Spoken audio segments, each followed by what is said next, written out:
Hi guys, good morning. Good morning, pumpkin. Hey, so today I'm gonna film a quick video of how I do vine and fruit positioning when you're pollinating or even before you pollinate. So if anybody's brand new to giant pumpkin growing, it's very important to kind of position your fruit and vine in a way that it's not going to cause problems later on. Ooh, look at Mondo plants doing really good. So for example, I came and pollinated this one this morning, this female. I have it closed up. I did a controlled pollination. And even ahead of time, a couple days ago, I started bending this vine this way. So, which I'll wait till well, actually I could do it a little now. See, I just pushed this there. So see, I even added more of a bend to this, because what I'm gonna have to do, if this pollinates, I'll cut off, this is a secondary vine coming out by the pumpkin. I'll cut this off, because see, this is gonna be right in the way. Some people will keep these by bending them way out of the way, but this is too far along, because the pumpkin's gonna be sitting right here. So we'll wait to see if this pollinates, and I'll cut this off here, and we'll swing and position the pumpkin right here. So see, we'll have to move this one or cut it. And I'll probably keep pushing this back daily or a little bit twice a day, and until it's you know, as V-shaped as we can get, like because the shoulders of the pumpkin, you don't want them coming up and hitting these vines. So let's go look at some other ones. Okay, let's look at some more scenarios. So here's a pollinated pumpkin, or it looks like it is. Here, let's peek in here. One thing you want to do is get rid of these blossoms as soon as you can, because they will kind of rot, and they can cause rot on your stigmas here. So I don't like to pull them all the way off this early. This is only pollinated yesterday. So in another day or two, these will come all the way off from this little ring down here. But this is kind of the worst case scenario. See, it's on the inside of the bend. So, and look, it's really almost scraping over here. So I got rid of the little spikes on here so it wouldn't damage the pumpkin. See, I rubbed a stick on there. So we could position this one too if we want, but because this is the worst case scenario, because it's curving this way. We want it to curve this way to make room for the pumpkin. So we will position a couple to do examples. So here's one that's already set up just fine, because what happened was the end of the vine got damaged. The main vine, or this vine, was damaged, so I cut it off.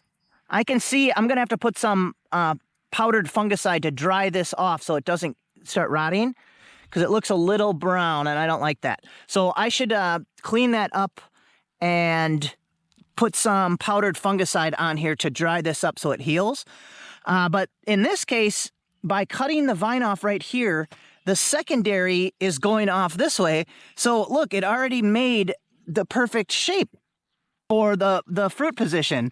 So when the fruit lays down, we'll have it lay down right here, and it'll be perfectly out of the way of these vines.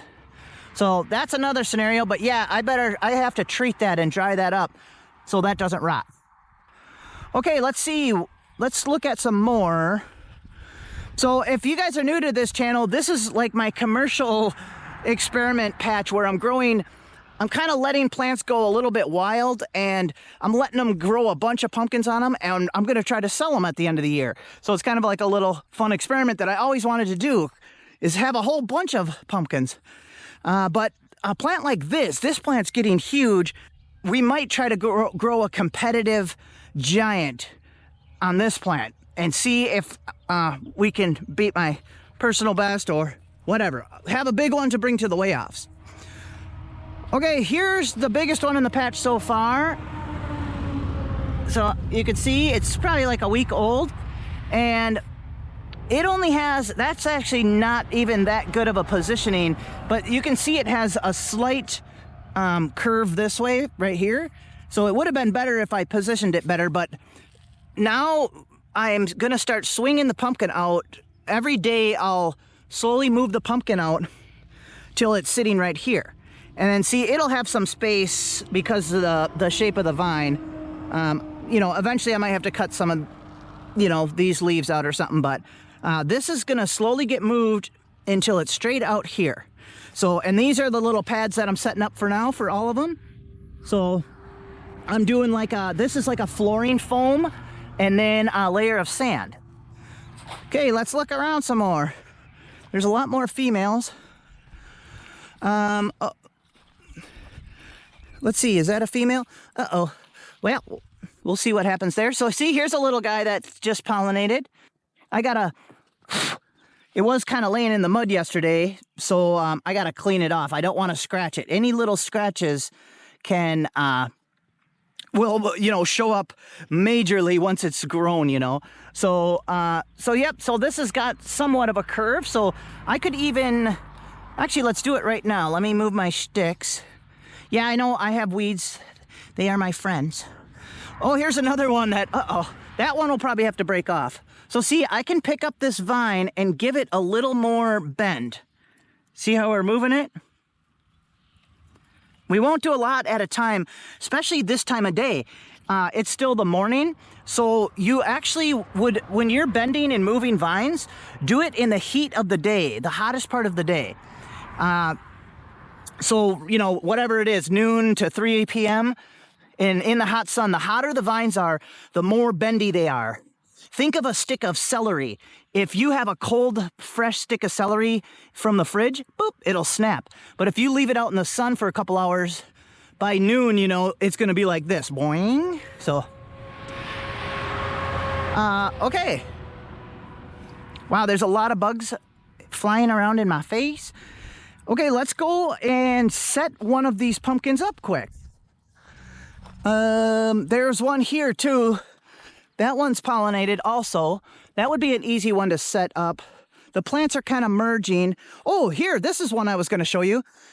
If you can get the vine ready ahead of time before the flower even opens is actually even better. So see, this is on the Mondo plant. Hopefully you guys can see it. You guys are on my head. So this flower will open in 2 days and I'll hand pollinate it. I will get rid of this secondary, will get cut off, and see how I already curved the vine ahead of time, because it's easier to do when it's shorter. So see, I can even add some more curve to it right now. I'll just add another couple inches of curve. Later today, I could curve it even more. And see, if this is gonna be the competition giant, it's gonna have tons of room right here. You know, the pumpkin could take up this whole spot. Whoa, I almost fell. So it's nice to start curving your vines before the flower even opens, in a best case scenario. Whew. Okay, I wonder if the little gnats are flying in front of the camera. There's these really annoying bugs this year after all this crazy rain. So here we go. So this one is not positioned at all ideally, and it looks pollinated. This one actually opened yesterday, and it's already swelling up nicely. I believe this is probably pollinated because it wasn't very hot yesterday. So I'm gonna get this ready to, well, I'll just start doing it. So I'm gonna make sure I pull out my stakes. It'd be better, ooh, that was a loud truck.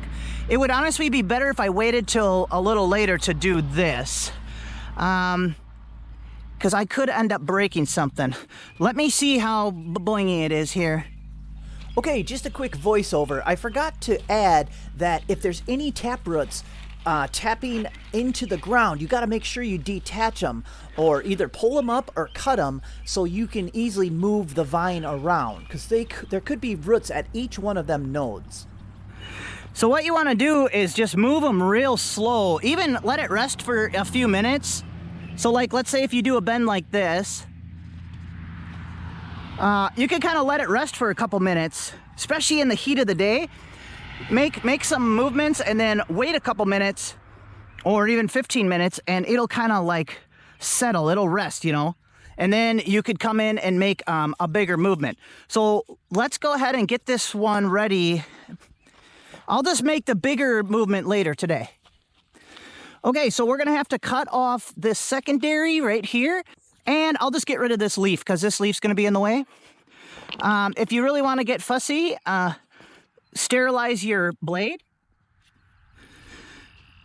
with rubbing alcohol, because if you were to go around your patch and cut into a plant that might have a mosaic virus or some other kind of virus, and you don't even know that plant had it, and then you go around to the rest of your patch and start trimming vines or doing stuff with it, you're going to infect all of your plants and your season will be over. So it's worth it to just wipe it quick with alcohol and you don't have to worry about it. And there's less chance of funk getting into these cuts, you know. So I always stay a little ways away, and you want to cut stuff so the water drains out. So you always want to cut like under like that. So you don't want any water to pool down in there. So we're going to do the same with the leaf. The leaf is going to have to get cut so it can't hold any water. For example, we would not want to do that. Because water's going to fall right in there and it's going to stagnate or whatever it's called, and it's going to start a rot. So let's just cut it. Be careful not to hit anything else. I'm going to cut it under like this. I hope you guys can see. There, that'll be fine. And you know what? I don't even want it to touch the soil right here. Okay, there we go. Here, let's grab our foam. We got some other random stuff here. Okay.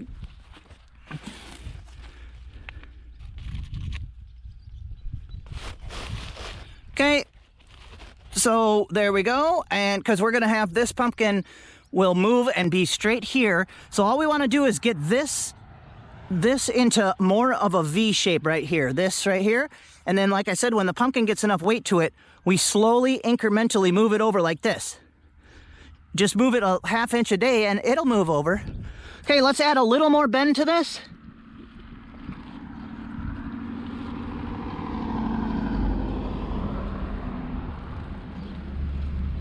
Okay, that's all I'm gonna add for right now. I'll come back later when it's even hotter out and put some more bend to it. Here, let me feel it. There, that's okay. Okay, I'll take this out and let's get our sand. Oh my gosh, sand is heavy. Okay, this is just sand I got from the river, which will be just fine. So then I just make a little sand pad about ½ inch or an inch thick. And that does a couple things. It lets the pumpkin be able to kind of slide as it's growing. So, because it's constantly going to be growing and pushing, and it almost lets the pumpkin kind of slide around and position itself. And the main thing it does is drains the water. It drains water away from it. So sand is awesome to use. The only thing I forgot to do, which I'm going to do right now, is I don't want water to puddle on this foam. So let's grab something. Here. Sorry, them trucks are loud. I was using this the other day. I'm going to poke some right in the low spots here of this foam. I'm just poking a couple drain holes there. So that will be fine. Okay, real quick, another voiceover. So look, I paused time. I'm all powerful. One thing I forgot to say was the reason I'm using the foam, or you want some kind of material like this under the sand, is to keep creatures from burrowing up through and into your pumpkin. Because mice and stuff like that love to live under the pumpkins. And they also, if they need a drink or a snack, they'll just start chewing on the pumpkin. And if it's a chew mark under there in them dark, damp conditions, it'll start rotting and your pumpkin will be lost. So if you have some kind of a board or foam like this to put the sand on, it works great because they will not burrow up through that. Most people, the big growers and the professionals, they use mill fabric. So it's a very like industrial strength fabric. and it's kind of hard to find, but they'll usually use 2 layers of it, and they use 2 layers because you can slide the top layer on the second layer. So it does almost the same thing the sand does. It allows you to kind of slide that pumpkin around as it's growing to relieve pressure and stress and such on the vines. So that's what I'm basically doing by using the sand. Okay, geez. Okay, I just had to add that in. Back to the video. Back to you, me. We'll skip ahead till a little later in the day when I come back and move this vine some more and get it in perfect position. And then the last little step is, for now, because we're going to have so many pumpkins out here, we'll probably just use cloths to cover them instead of creating hoop house shade covers, because we'd have to make like 20 or 30 of them, you know. So we'll probably just use, we'll probably just use cloths to cover them. So we'll just do that for now. So we'll keep that pumpkin cool, and it'll have less chance of aborting. Okay, we'll be right back. Okay, let's see if we can get a little more of a bend on here. Gently, slowly.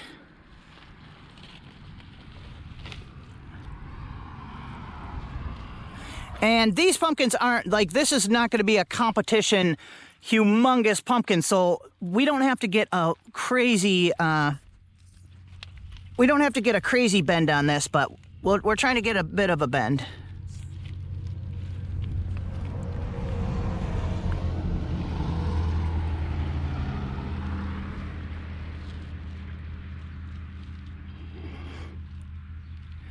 Just going very slowly.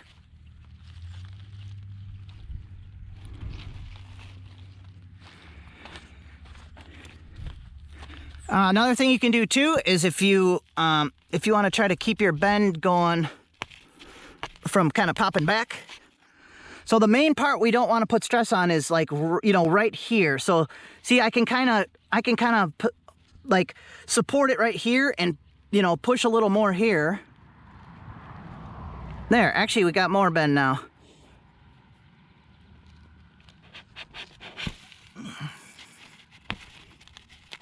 Oops, okay, don't mess it up.